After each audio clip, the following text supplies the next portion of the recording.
இந்த நாள் இனிய நாளாகட்டும்.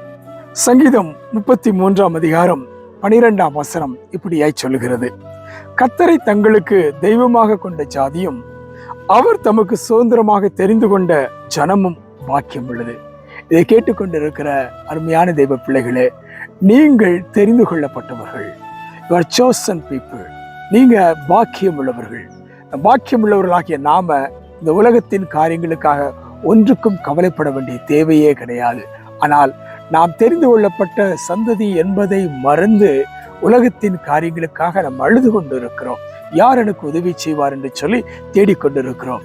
சுதந்திரமாக கொண்ட ஆண்டவர் நம்மை நடத்துவதற்கு வல்லவராக இருக்கிறார் என்று சொன்னால், நீங்களும் நானும் சுதந்திரமாக தெரிந்து கொள்ளப்பட்ட பாக்கியமுள்ள சந்ததி. இதை நீங்கள் மறந்து போகாதீர்கள். ஆண்டவர் உங்களை ஒவ்வொரு நாளும் வழி நடத்துவார். God bless you.